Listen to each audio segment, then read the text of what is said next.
We're going to look at this problem that's in your textbook related to the blood alcohol consumption for the number of beers that somebody might consume. And this is talking about somebody that's 200 pounds.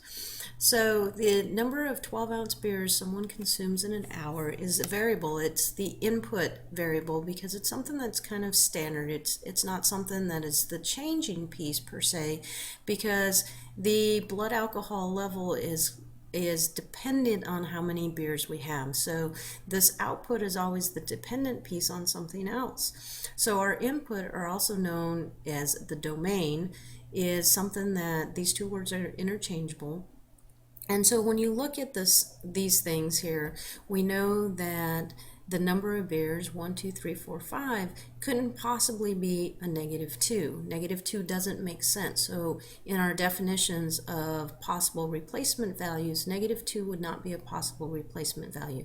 It doesn't make sense for the input. It's not reasonable in this situation.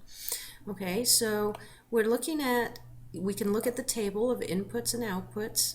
And when we have these inputs and outputs, we can write them as ordered pairs. Again, an ordered pair is an address to a point on a graph. It tells us its location on a graph. So if we look at the point, say, 7.12, we know that 7 is along the horizontal axis, and the 0.12 is going to be along the vertical axis.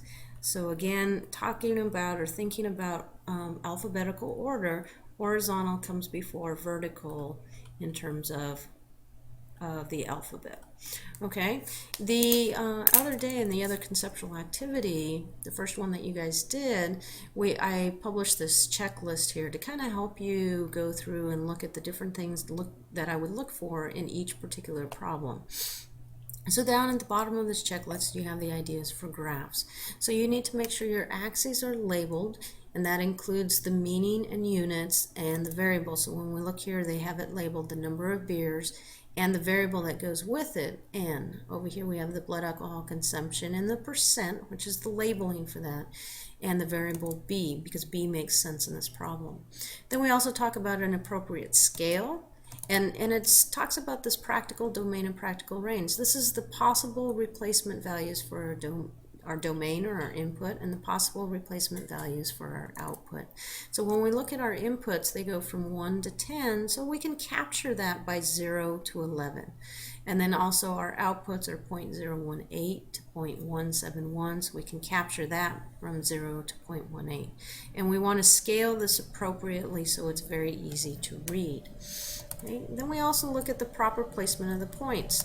So this proper placement of the points, here's the 0.1 along the horizontal axis, and then 0.018 along the vertical axis. So it's just below that. It's not actually on the crosshairs there. Then we talk about this continuous and discrete, and that's whether we connect the points or don't connect the points. And we're going to talk a little bit more about that further on in the course.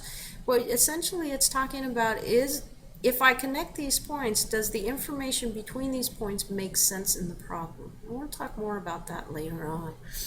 So now if we look at this point 7, 0.121, this is just an address on a graph. So we really want to give it some meaning by going back and filling in these numbers with the corresponding labels that go with it.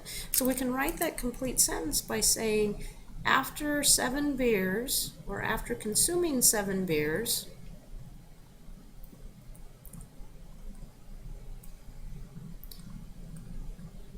a person's blood alcohol concentration, or BAC, is 0.121%. So it's very easy to fill in meaning. So this is the meaning of that ordered pair